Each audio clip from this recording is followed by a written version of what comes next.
KMC, HD3 Detroit, KJAQ, HD3 Seattle, WBMX, HD3 Boston, and on AOL Radio and Yahoo Launchcast. Psychic Radio is now CBS Radio's The Sky. Back to Behind the Paranormal with Paul and Ben Eno. Call now 248-545-SOUL.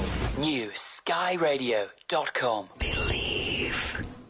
Yeah, you'd better. Well, are monsters and other mythical creatures hiding just beyond our sight? Are they mythical?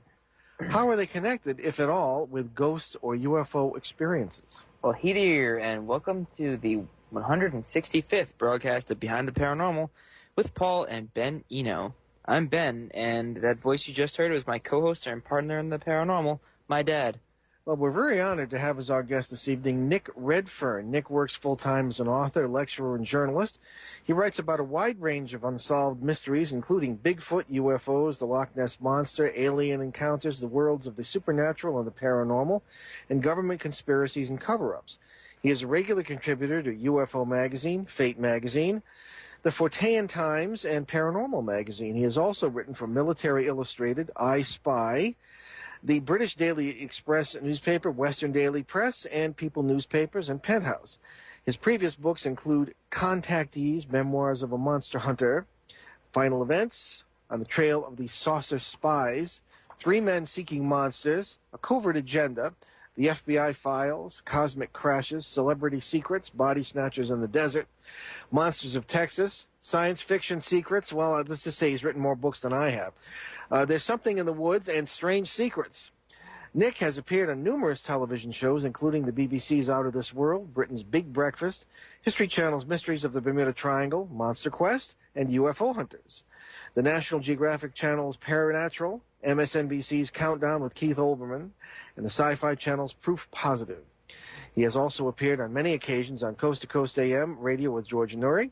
His investigations have taken him to Puerto Rico in search of the blood-sucking chupacabras, to Roswell, New Mexico, on a quest for the truth behind the famous UFO crash of 1947, and to Wisconsin in pursuit of the infamous Mothman. Nick is the co-host with Rachel Mindel of the weekly paranormal-themed radio show Exploring All Realms. He writes a regular weekly column for Mania.com on his investigations into mysterious creatures titled Lair of the Beasts. Sounds like your room, Ben. It's not that bad. Nick runs the American office of the British-based Center for Fortean Zoology, one of the very few full-time groups in the world dedicated to the investigation of such unknown animals as Bigfoot, the Loch Ness Monster, the chupacabras, sea serpents, and the abominable snowman. Originally from England, Nick Redfern lives in Arlington, Texas, with his wife, Dana. His website, www.nickredfern.com, NICKREDFERN.com. And after that extremely long-winded introduction, Nick Redfern, welcome to Behind the Paranormal. Oh, thanks, guys. Yeah, we're not in. I don't know. We're fine tonight, aren't we, Ben? Yeah, that's except great. I kind of laughed to myself because I was thinking three men searching for a monster. I was like, 3 men and a baby. Nick will straighten us right out, I'm sure. Yeah. You got our first question, I guess, there, Ben, huh? Yes. Right. So the fact that you're a monster hunter must mean that there are monsters out there to be hunted. How long have you been doing this, and what have you found so far? Well, I suppose, as far as my interest is concerned, that goes back to when I was a kid, and my parents took me on a week's holiday to Scotland, and while we were there, we spent one day at Loch Ness. And I was only a little kid at the time, but my dad told me this story about the Loch Ness Monster, and, you know, kind of at that age, I guess you sort of equate it with things like stories of monsters under the bed or in the closet, you know what I mean, like all little kids have. But it sort of got me interested, I suppose. It sort of fired the imagination and things like that. And as I got older, you know, I began reading books and magazines on the subject, whether it's Bigfoot, the Loch Ness Monster, the Yeti, you know, any sea serpents, anything that's sort of like weird creatures, I guess. Then when I finished school, I began working on a rock music magazine in England and did that for a few years. And then thought, well, you know, I enjoyed the sort of background doing writing and journalism, and why not try and combine that with investigative research into weird creatures and strange phenomena. So in other words, applying journalistic techniques, but investigating things that weren't, everyday journalism by any means at all. So that's sort of what got me interested. And, I've done a lot of research into things like Bigfoot, the Chupacabra, lake monsters. You pretty much name it. If it's a weird animal and it growls or it snarls or it howls, I'll chase after it. So. Well, as a boy, you sounded like Ben. You Yeah, I was just going to say that's what I did. You always wanted to go to Loch Ness, and I said, we haven't made it yet, but hopefully we will. But he sounded as though he expected Nessie would sort of come up and just shake hands, right there. Wow. Yeah, I think there is that aspect to it. When people go there, they assume they're going to see it. But the thing that a lot of people don't realise how big Loch Ness actually is. It's like it's 22 miles long, a mile wide, and about 900 feet deep. Mm. So when you've got a huge body, and the water. Or the loch itself is actually surrounded by huge hills and mountains, which are covered in very black soil and peat. And so what happens is that when it rains, like it often does, all the peat goes into the water. And what's happened over thousands of years is the water is literally like pitch black. So in other words, you've got this huge loch, 22 miles long, full of pitch black water. And so, if there are a colony of creatures in there, then you've really got to be in the right place at the right time. And of course, a lot of people think that these animals, whatever they might be, they're not air-breathing animals like whales or anything like that. So in other words, they only ever come to the surface, I guess, out of curiosity. If they're like fish, they never need to surface unless they really wanted to surface. Okay. So that makes it even more difficult. If you're looking for an animal that never actually has to break the surface to breathe in pitch black water in a lake 22 miles long, mm-hmm. That's why I think it's difficult to sort of solve the mystery. Okay, well, let's begin with Loch Ness then, since we've been, Oh yeah, I always enjoyed the stories of Loch Ness Monster and stuff. Yeah, exactly. Well, I think back to the days of Roy Mackal, who went out there. I believe he was the first and one of the first to use sonar in the lake to try and determine. And his conclusion was that there seemed to be a population of creatures, which makes sense given the time involved, from St. Columba in the 5th century or 6th, all the way up through today. Obviously, it would be very unlikely to have one creature. Well, yeah, that and there's tons of underwater. Well, that's the thing. It's kind of like Bigfoot. When people talk about Bigfoot, it makes it sound like one animal roaming all around the United States for centuries. Yeah. It's like the Loch Ness Monster. I think if anybody looks at the subject logically, then we have to, if these creatures exist, then we have to be talking about a colony of creatures. Now, if you've got a colony, it has to be sort of like a viable size to where you don't have inbreeding and things like that, to where the colony, sort of degrades in terms of its DNA and genetics, and they become like the equivalent of a bunch of inbred hillbillies or whatever. Yeah. So how do you explain the whole thing? I mean, isn't there an outlet to the sea? Underground? Yeah, okay. So what's your scenario? Yeah, well, basically what happened was that up until the last ice age, Loch Ness and several other lochs were all open to the ocean. Then when the ice age began, and then the land became landlocked, basically, anything that would have been in the loch at that time wouldn't have been able to get out. That's the official story. But there are a lot of rumours and some evidence that maybe deep under the loch, some of the tunnels or some of the entrance points from the ocean may not have been completely, I guess, blocked up when the land changed, when the ice sort of pushed it all together, etc. And that possibly these things can still come and go.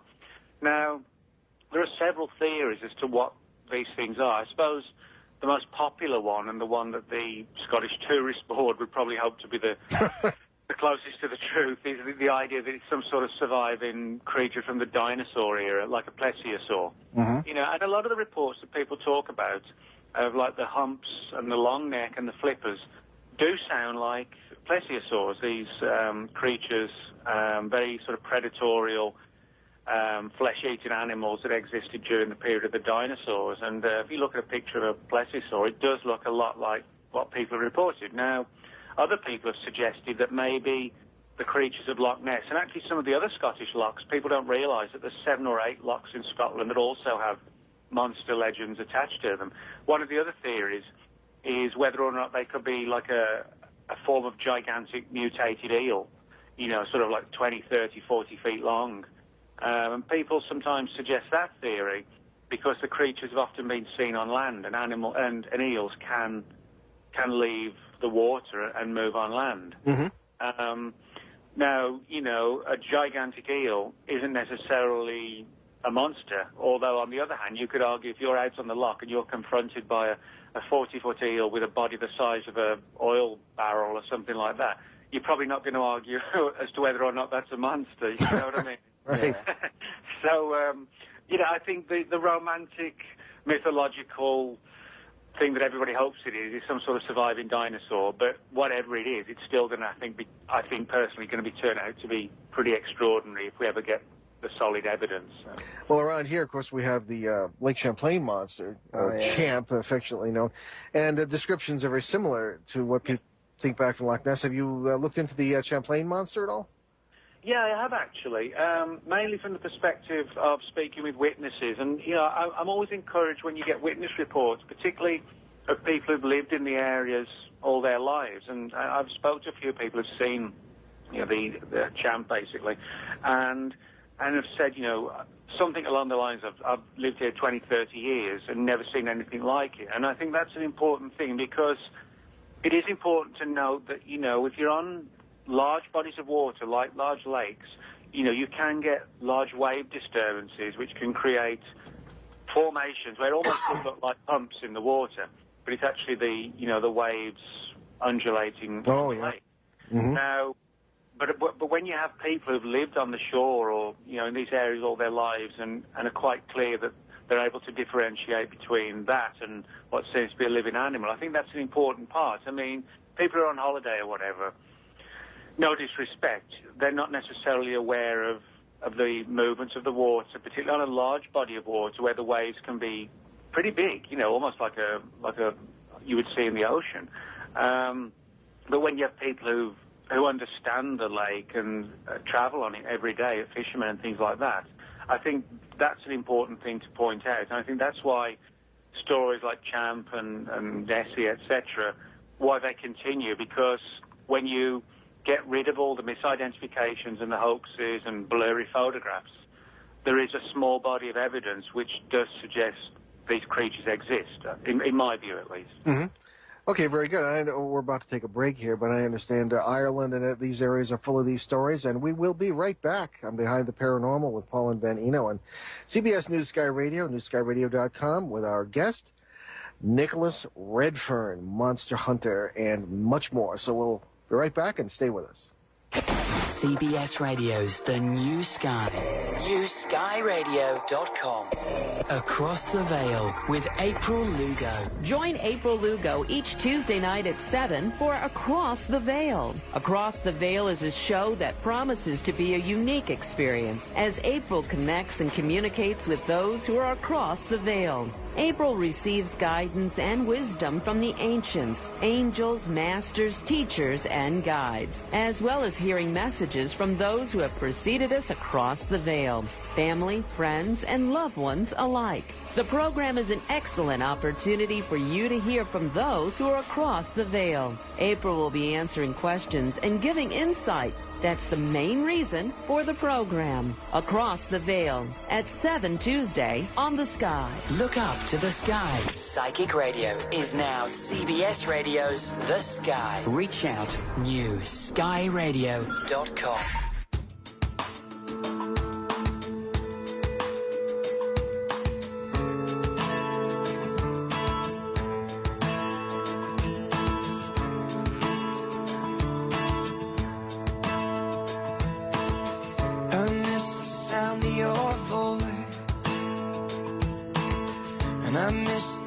Your skin, and I miss the still of the silence as you breathe out and I breathe in. If I could walk on water, if I could tell you what's next, make you believe, make you forget. So come on, get higher, loosen my lips, faith and desire, and the swing of your hips. Pull me down hard and drown me in love. So come on, get higher, loosen my lips. hips, just pull me down hard and drown me in love. I miss the sound of your voice, the loudest thing in my head,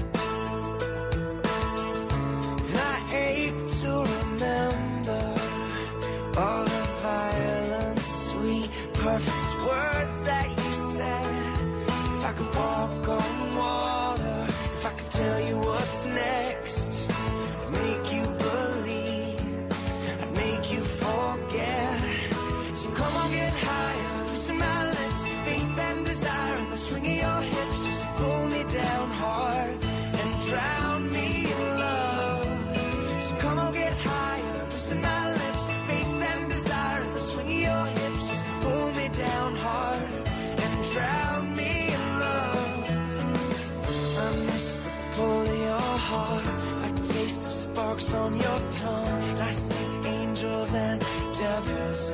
God, when you come on, hold on, hold on, hold on, hold on. Sing sha-la-la, sing sha-la-la, la-la.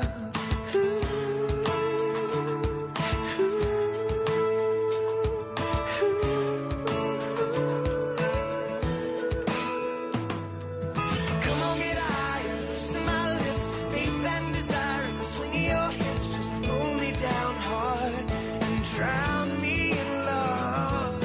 So come on, get higher, loosen my lips, faith and desire, and the swing of your hips, pull me down hard and drown me. Psychic Radio is now CBS Radio's The Sky. Back to Behind the Paranormal with Paul and Ben Eno. Call now 248-545-SOUL. New skyradio.com.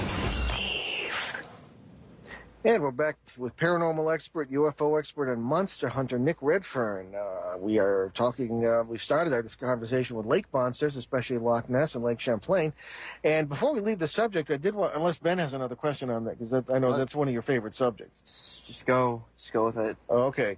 I was wondering if you yourself, Nick, had ever had a sighting of a lake monster of any kind or something of that. No, I actually haven't, unfortunately. But, I mean, one of the things that I've always tried to do is to do on-site investigations, because I think cryptozoology, perhaps more than any other aspect of the paranormal or supernatural, however you want to term it, I think that we actually stand a good chance if we do stake out these locations.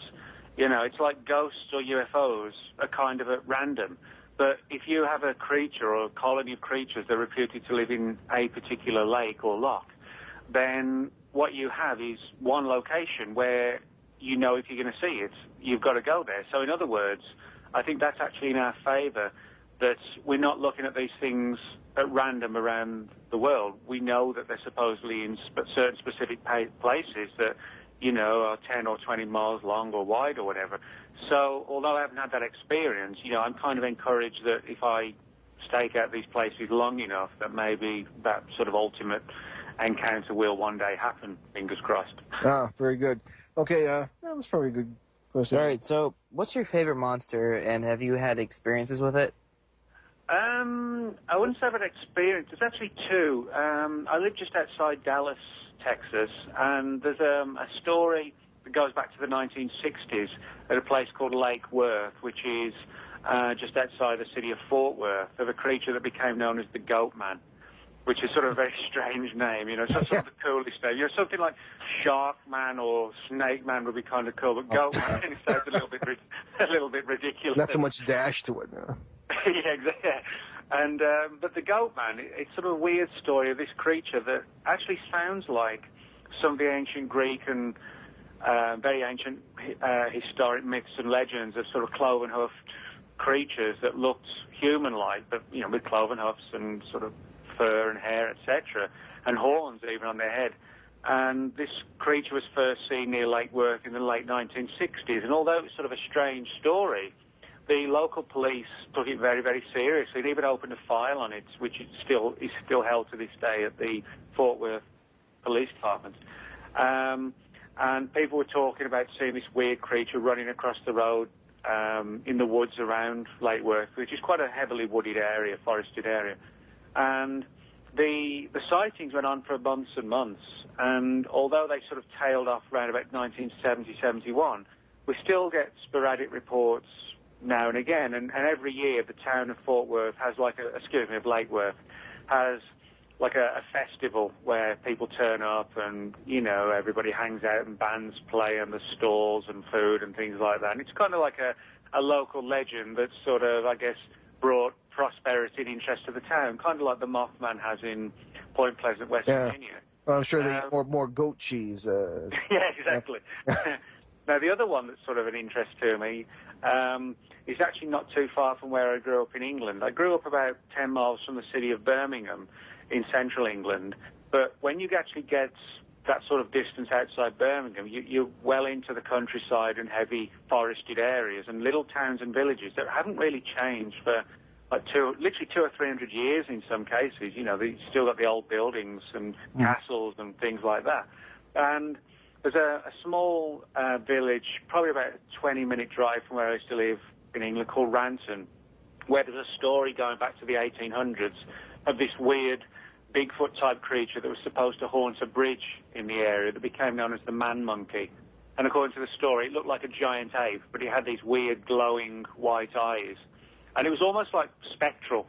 People would see it, but it would have the ability to... Somebody tried to hit it, a guy supposedly tried to hit it once with his horse's whip, and it went through the creature. And there have been other reports like that where it seems more spectral and supernatural than like a literal flesh and blood unknown type of ape. And I've collected a lot of reports of that over the years and wrote a book on it called Man Monkey, which sort of told the story of the legends of this creature and where it was seen and all the different sightings. And that one, I guess, was probably one of my favourites because it was one of the earliest things I ever investigated. And as I said, it was pretty close to where I used to live. So it was one where, you know, at a days off from work here and there or whatever, I could go out and sort of really sort of dig into the mystery. Well, that's really amazing. I had heard of that, of course, and I'd seen your book. I was over in 88, 89, I should say, chasing the Beast of Exmoor around Devon and Somerset. Oh, yeah. Oh, that's cool. Some stories to tell about that. All those big cat stories. Yeah. Well, because you run into the occasional innkeeper who thinks it's just an insurance scam by the local farmers, that sort of... But I saw things that were really strange. I don't know. I mean, if you look at Britain, Britain is actually a small country. Scotland, England, and Wales, the combined square mileage is actually smaller than the state of Texas. Oh, yeah. But the population level is 20% of the U.S. population. So in other words, you've got a lot of people crammed into a small area. And I think that's why we have so many reports of these big cats, because you're never far away from a town or a village or whatever. You know, you don't have... Like in, say, for example, Nevada, you know, you can drive 80 miles and not see another person or whatever. But in Britain, particularly in the 1970s, a lot of people, there's a trend began where it was kind of seen as cool to buy exotic big cats as pets. That's right. And at the time, there was actually no government legislation on the keeping of these animals. In other words, you could go out and buy like a leopard or something like that, or a mountain lion, and just keep it in, you know, your back garden or whatever, and with no problem. Now, when the government introduced legislation in 1976, one of the things it meant was that people had to pay quite a bit of money to have a license, and they had to prove that they could keep the animal, you know, not under lock and key, but to prevent it escaping and, you know, running riot around the town or whatever. And so what a lot of people did, the alternative was that they have to give their animals up to zoos, etc., and they didn't want to do that. And maybe some of them couldn't afford the licenses, so they went out late at night, loaded in the back of a truck or whatever, and let them go, often in pairs or threes, into the woods. And, of course, if you've got a couple of males and a couple of females, they're going to breed. And I think at least some of these reports are of, like, third or fourth generations of these original releases in the 70s. However, what kind of makes it more puzzling is that we even have reports from like the 1930s, 1920s, the 1800s, even back to the 1600s. Now, this makes people think that maybe that these creatures, these big cats, have been in Britain for longer than many people realise, and have successfully kept away from people, and that possibly they could have been brought back from, explorers travelling around the world and bring them back to England 400, 500, 600 years ago. Some people even push it back even further, that when the Romans invaded Britain like 2,000 years ago, they had big cats as mascots. Mm-hmm. And the Romans had outposts and forts in Britain for decades. So, again, if some of these creatures escaped, it's not impossible that they could have been breeding for who knows how long. And, that's why there could possibly be such large populations today. No, very, very true. I mean, those are precisely the conclusions I came to. I mean, one can just see some old retired colonel from the days of the Raj, and they had his pet tiger or something or whatever it was, and they released it. Had enough. So, but I spoke with a number of farmers who had seen several at a time, and they seem to have developed zoologically in a very interesting manner, pot-bellied and all this sort of thing, not the usual thing you see with. But it was ironic. I was writing an article for a British magazine. I can't remember, can't remember what it was. It was some years ago, at the behest of Nigel Brierley, who was a very good friend of mine in Devon, who was helped. We were sharing some research, and I happened to be rushing home from Christmas, and my mother's in Connecticut, coming back to my home in Rhode Island, and I was thinking about how to finish this article when all of a sudden, in the vicinity of Burrillville, Rhode Island, a creature, and you always notice the tail on these things, these long tails. The thing ran in front of, and it was not a domestic cat. It must have been about 4 feet long, just the body. And I just caught a glimpse of it, but I was certain of it, and my wife didn't see it, and I don't think you didn't see it. I don't think I existed yet. No, that's right. No, you were, or you were a baby. Anyway, you were no help in those particular, that circumstance. Yeah, because I wasn't alive. Yeah. So, but in any case, I said, my goodness, so that's how I ended the article. So on the way home to finish this, I could have sworn I saw. Wow. Anyway, so the irony, you can cut it with a knife. So in any case, that's I think one of the perhaps non-paranormal situations that we run into. Perhaps the big cats, and of course, but then there's the issue of the black dogs seen in Britain. Oh yeah. Which one wonders if perhaps they're not intertwined or whatever. But we do have a break coming up shortly. But I did want to get into perhaps Mothman and Jersey Devil, two phenomena that have always fascinated us. But before we leave the subject of big cats, do you think that many of some of the black dog legends, these black dogs appearing as omens of death or omens of something on various back roads in rural Britain are in any related to the big cat phenomena? Well, I think it is feasible that 300-400 years ago, when most people weren't aware of what big cats look like, that if they were roaming around Britain then and you saw like a large black cat, the closest thing you could probably equate it to would be a big dog. And, it's kind of snarling and its eyes were sort of reflecting the light. You can easily understand how it might lead to some of these legends of ghostly black dogs, as they become known as phantom black dogs in England. Although in saying that, there are a lot of reports where people said they were clearly seeing black dogs, but they were sort of like semi-spectral, and they had these weird glowing red eyes, and they were always seen in the same place, like following the same roadways or near cemeteries and things like that. And although some people do suggest like a parallel with the big cats, other people take the view that these aren't literal flesh and blood animals, that they are almost like a Grim Reaper type creature, But then, of course, that goes down the other path of cryptozoology, where people believe that some of these things are flesh and blood and others are, like a supernatural animal rather than like the Loch Ness Monster, which I think is probably a flesh and blood animal. What about both? I actually do believe there could be two things going on with some of these things. We have the flesh and blood things that science just hasn't identified, and some could be, however you define the paranormal, they could fall perhaps more into that realm. Or some could be both. Yeah, exactly, or both. Yeah, kind of, and straddle both camps. Yeah. Because I wanted to get into that as well, because since the early '80s, I've been working on this subject for 40 years, although not cryptozoology, primarily ghost research. And by the late '70s, early '80s, I was convinced that everything we think about this is wrong. I mean, there's far more to this than the 19th century seance room. And I thought the entire paranormal dynamic kind of involves some version of this multiple worlds theory that David Deutsch talks about at Oxford and all this sort of thing, and the Elliott theory of the 1950s and all this business. It's the only thing that really fits. This is what I see in the trenches all the time, and Ben, now Ben too. Yes. As constant interaction thereof and this sort of thing. And in the case of paranormal flops like Mothman, we can maybe get into that. So let's wrap for our commercial break, and we'll be right back with Nick Redfern, and we'll start conversation about Mothman and some of his strange ways.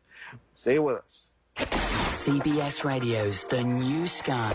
NewSkyRadio.com. This is the Lisa J. Smith Show. Hi, this is Lisa J. Join me for Lisa J. Now at 3 o'clock Eastern on CBS Radio The Sky. I'm bringing to you some great guests, numerologists, angel card readings, and more. That's at 3 o'clock Eastern on CBS The Sky. Look up to the sky. Psychic Radio is now CBS Radio's The Sky. Reach out. NewSkyRadio.com.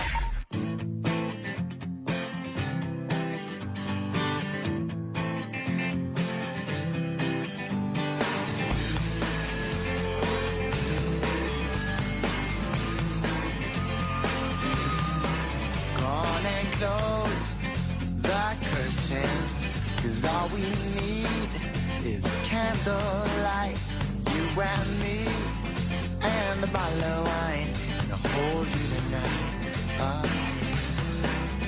Well, we know I'm going away, and how I wish it was so. So take this wine and drink with me. Let's delay our misery. Say tonight. Fight the break of dawn, come tomorrow. Tomorrow I'll be gone, say tonight. Fight the break of dawn, come tomorrow.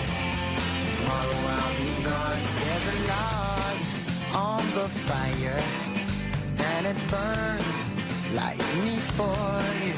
Tomorrow comes with one desire, to take me away. It's true. It ain't easy to say goodbye, darling, please don't stop to cry. 'Cause girl, you know I've got to go. Oh, and Lord, I wish it wasn't so. Save tonight and fight the break of dawn. Come tomorrow, tomorrow I'll be gone. Save tonight and fight the break of dawn. Come tomorrow. Tomorrow I'll be gone.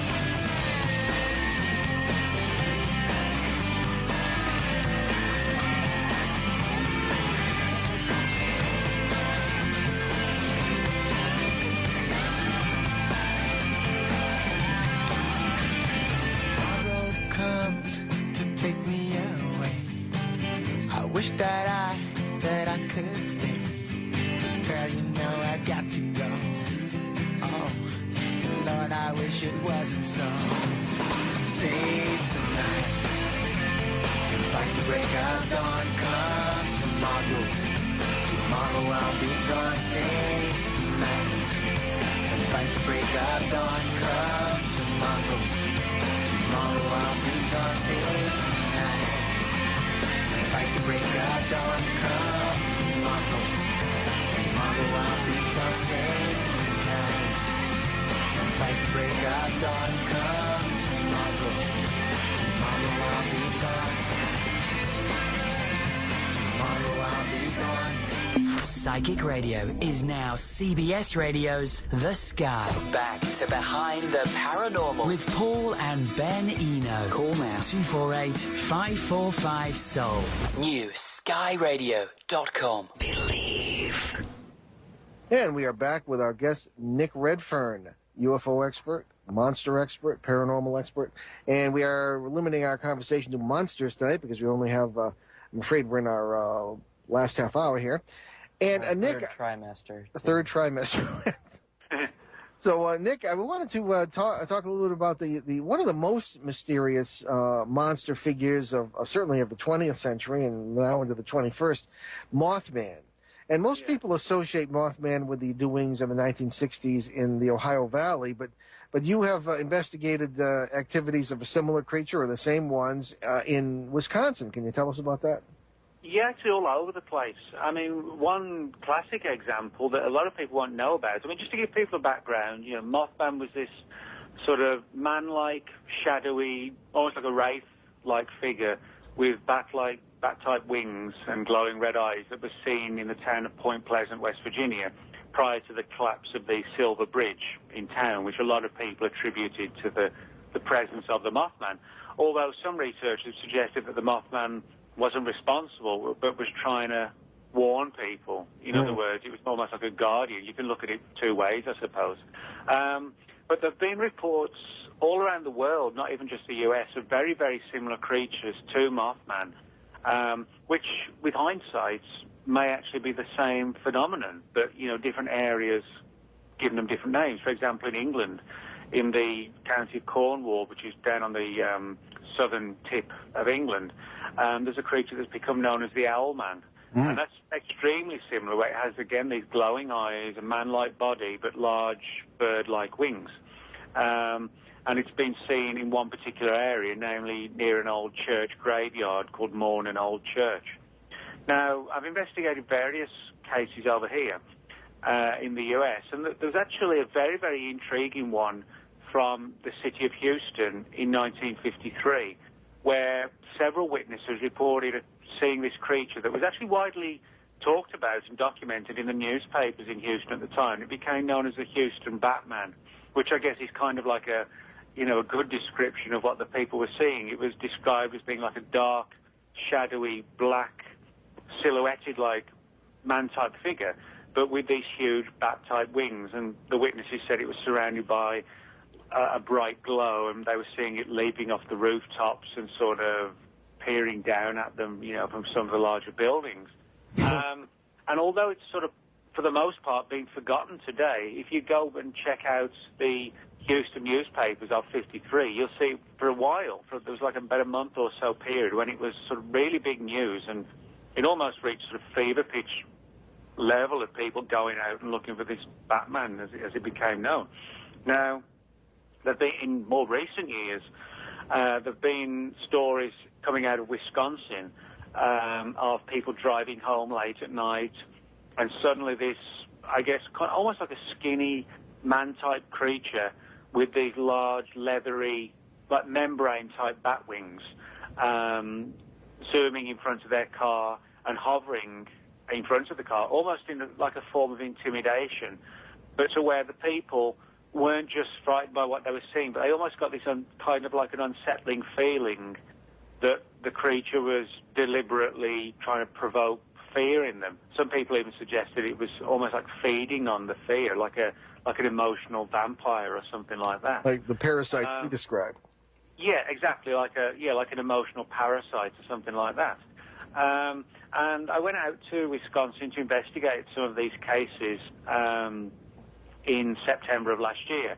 And there's one particular place called Tremplow Mountain where some of the reports occurred. And what was interesting was that the more I dug into the story, I found that a lot of Native American Indian legends going back about 200 years, the Native American Indians of the area talked about how there was a legend of this large bird-like creature that lived on one of the particular mountains in the area.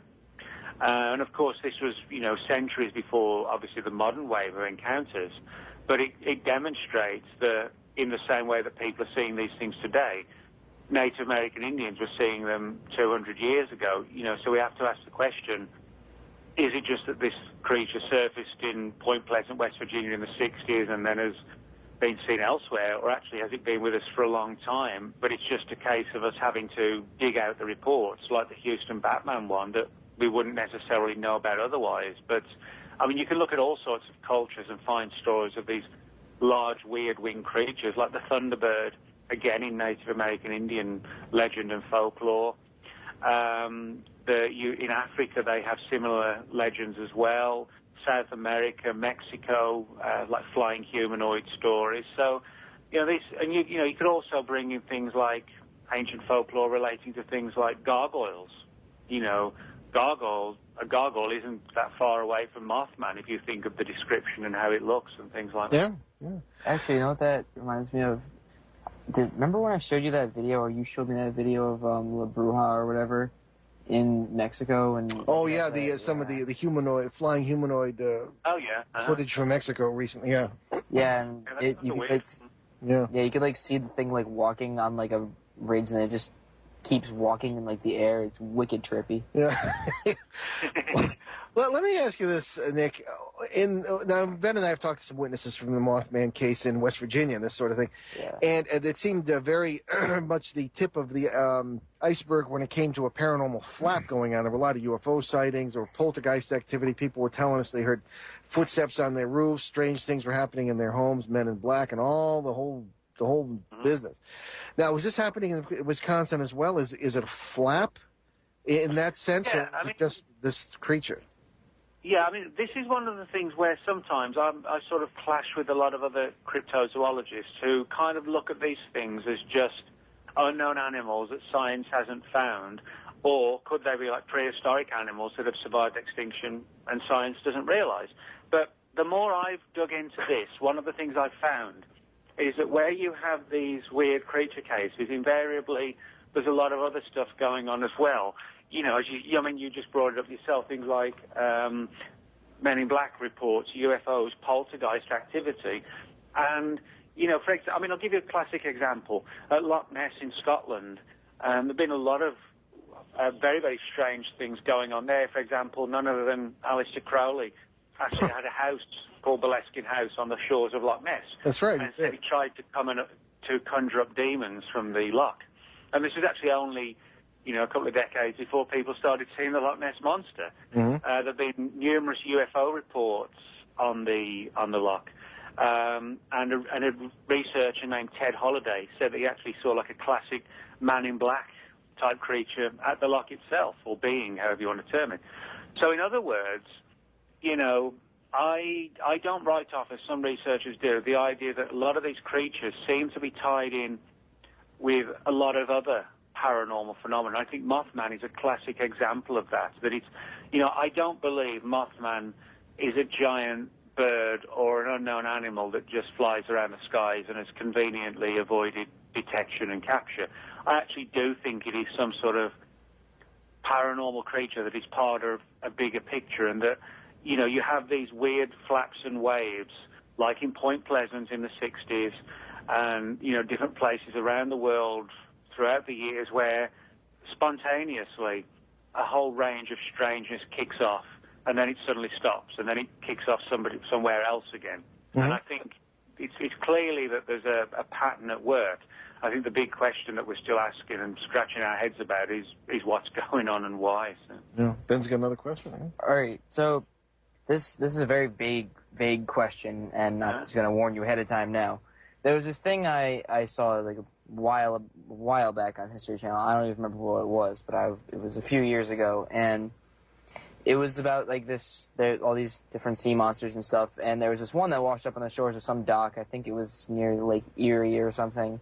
And all these dock workers in like the 1940s, actually I think it was earlier than that, like late 1800s, they put it like on like all these planks and stuff, and they all took a picture with it. They walked away for lunch, came back, it was gone. Have you ever heard any similar cases like that? Yeah, I mean, you can actually go back. If you go back into old newspapers from the 1800s, you'll find a lot of stories of sea serpents, of not reports of Bigfoot as such, but what back in those days were referred to as wild men of the woods. But in retrospect, if you read the reports, it's clearly they're talking about creatures that today, people refer to as Bigfoot or the abominable snowman. So in that respect, I think it's important because it demonstrates that these things aren't just a recent fad or something that people have got fascinated with in the last 20, 30, 50 years. But as long as people have been recording news and stories, people have been seeing these things. I think one of the unfortunate things is, like the case you talked about, if people had evidence of something 60, 100 years ago, back then there probably wasn't the sort of same impetus to preserve the evidence. It's just a weird thing that got washed up, but they've got to go back to work to earn a living. today, the media and people will be taking digital camera pictures and loading them on YouTube and the internet or wherever. I'm sorry, I have to interrupt you. We got to take another break. Okay. But we'll be right back on Behind the Paranormal with Paul and Ben Eno, CBS New Sky Radio, newskyradio.com, with Nick Redfern. And stay with us. Psychic Radio, psychiconair.com. The wake-up call with Ellen I know Tom. the torment that I put my mother through, and I've seen the lessons that she's brought to you, so I love you. And I'm sorry. Oh, yeah. And I'm sorry. She feels your pain. Well, I actually do from a distance. Now that I'm not the tweaker, I can understand that it's not always pretty. Hi, it's Tom Force. Reverend L. Newman and I are here Monday nights, 7 till 9, prime time, Eastern time in the United States, with Wake Up Call on Psychic Radio. Psychic Radio. We know you're listening. Life is a journey. Let us be your guide. Reach out on the net now, psychiconair.com. Look for Psychic Radio on your AOL radio player.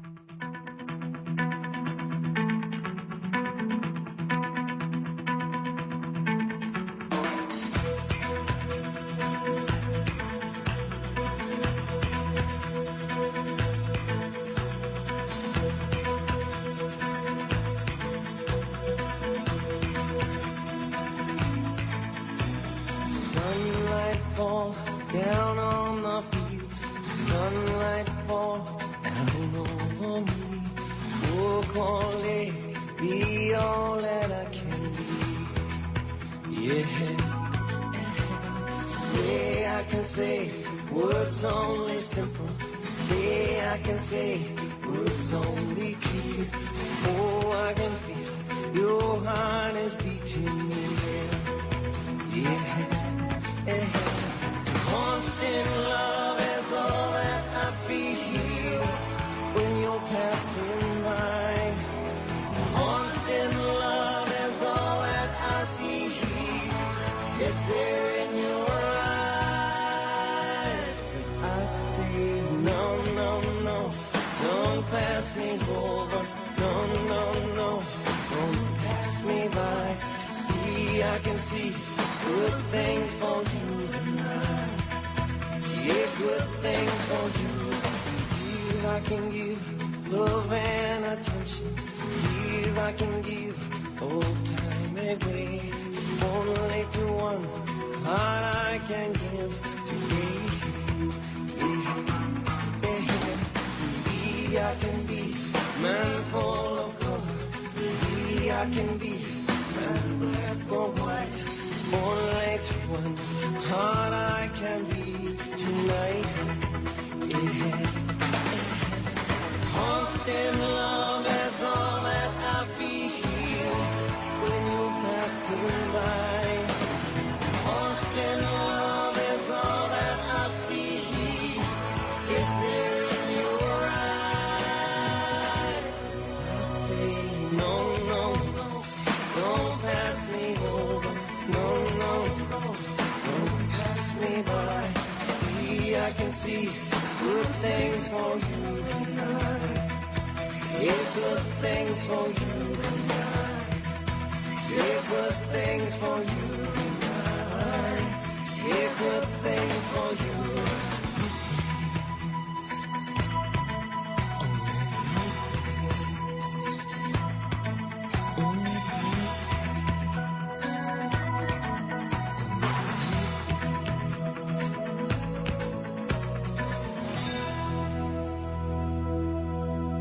Psychic Radio is now CBS Radio's The Sky. Back to Behind the Paranormal with Paul and Ben Eno. Call now 248-545-SOUL. New skyradio.com. And we're back with Nick Redfern, UFO expert, cryptozoologist, and everything else that's good in the paranormal.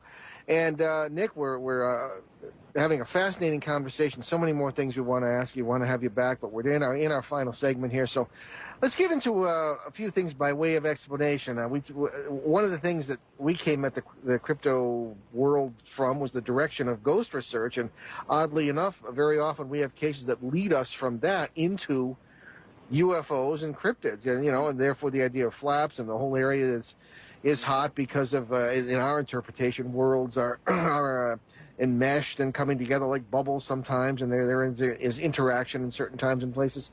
What say you? What are the explanations for these monsters? Well, I think there's a tendency sometimes on the part of a lot of people to classify them in one area. The idea that cryptozoology is just the study of unknown animals, in the sense that we're talking about animals that are successfully hidden from society forever, and that science hasn't classified. A lot of people don't realize that it was only like a century ago that the mountain gorilla was really formally identified, and the giant panda. That was like within a lifetime ago. So in that respect, I think we need to remember that the idea that there could be animals out there that science hasn't found is quite plausible. But I don't think that can explain all the theories. I think when we have these weirder stories like the Mothman and crossovers with the Men in Black and poltergeist things, either you say, well, this is impossible, which I don't, because I think there's a lot of evidence in its favor, or, you suggest, well, this isn't necessarily mainstream cryptozoology, and my argument would be, well, no, it's not mainstream cryptozoology, but it doesn't mean it doesn't fall into that realm. So my view has always been that we should investigate these creatures on their own merits, and some of them I'm actually certain, like the orang pendek, for example, this sort of little ape-like creature in Sumatra. I think that probably is, or in fact I'm sure that is, an unknown type of ape, or even like a primitive human/ape creature. Things like Mothman, I don't think have anything to do with flesh and blood creatures running around, at least not in the way we understand them. I think we're dealing with something paranormal. So, in other words, cryptozoology can kind of embrace real unknown animals, paranormal creatures that science tells us have become extinct, but that maybe haven't become extinct. And also out-of-place animals, where somebody will see, stories of things like alligators in the sewers in New York. Alligators in the sewers, yeah. All those kind of things are relevant to cryptozoology, but they all have different aspects and angles to them, rather than just all falling under one banner, if you like. What do you think of, just before we leave the subject, I want to give you a chance to promote your books and your own work, but we sometimes do shows on, we call it extreme paranormal. Maybe every 8 weeks or so, we'll just take the most preposterous reports we can find. And two of them have come from North Carolina recently. One is of a creature that it looked like a large snake, and then, according to witnesses on several occasions, broke into pieces, became separate creatures, and ran away. I mean, what the heck is this? Oh, wow. And then there was Bigfoot. You can deal with Bigfoot, but when he's in work clothes and carrying a lunchbox, when I was a kid, I worked for the park department in this town, and my boss looked like that. But I don't know. But anyway, this one, you think you've heard everything, it can get weirder and weirder and weirder. And that's one of the things a lot of people don't want to deal with. They don't want to deal with the weirdness, because I think sometimes they think it kind of casts doubt and lacks credibility. They just want to hear, somebody saw a creature in the woods or in a lake, and it's straightforward and black and white. Exactly. Makes us feel more comfortable that maybe we are in control of the world, which we are not. Anyway, Tell us about your work, what you're working on now, and your books. I've read The Saucer Spies. I think it's great. Oh, thanks. Well, I actually have a new book out. It's a very strange and controversial story, which is going to be published, I think, on September the 3rd. It's called Final Events, and it's published by Anomalist Books. And this is a look or a study of a think tank type group in the U.S. government that I've been pursuing for the last couple of years, and now I've got a number of the members to speak on the record and got some of their files. And basically, they've been investigating the UFO subject for a long time, and they conclude that it has nothing to do with aliens, but they literally feel, quite literally, that these creatures are like demonic, that they're like involved in like a demonic deception to deceive us into thinking they're aliens. We could tell you some stories. Yeah, so that's like a very weird angle on the whole UFO subject, which I suspect, is probably going to inflame a lot of people, and others.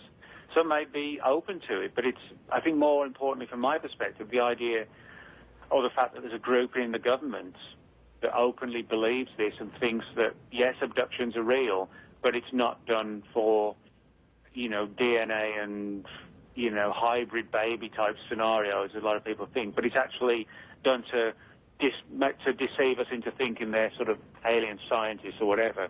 Well, I know the next book I'm going to read. I'm afraid this group actually thinks it's like, as I said, a demonic deception to deceive us to believe those sort of things. Well, Nick, we're flat out of time. It's been terrific, and we're going to have you back real soon. We're going to keep you in the Rendlesham Show loop and see if we can't get you involved in that. And best of luck with everything you're doing. We'll be in touch. It's been a pleasure. All right. Thanks, guys. Enjoyed it. Thanks a lot. Very good. Okay, folks, very good. Okay, folks, before we end tonight, I want to make sure that everybody's aware of a Facebook page known as Justice for the Bentwaters 81st Security Police at Rendlesham Forest 1980. It's a long name, but just do a search on Bentwaters 81st Security Police or something like that, and you'll find it. They're trying to get 3,000 people to, I guess, what they call like the page at this point, because these are fellows who they're going to be on our show next week. Some of them, they were witnesses to the 1980 UFO incidents there, and they have been really, really put through a lot in these terrible aftermath to that, and they need our support. So please do that. Okay, we're running out of time here. What do we got, Ben? I want to thank our producer, Will Kosnick. We'll see you right here next Sunday, August 29th. 7 p.m. Eastern, 4 Pacific, on CBS New Sky Radio, newskyradio.com. And we'll welcome renowned paranormal author and national defense expert, Dr. Bruce Maccabee. We're going to talk about the UFO Enigma, and he's going to be back-to-back shows with our CBS show and our New England show. So we'll have a nice conversation with Dr. Bruce Maccabee. And we're just going to leave you with our quote from the 19th century French author Victor Hugo: "Adversity makes men, and prosperity makes monsters." See you next week.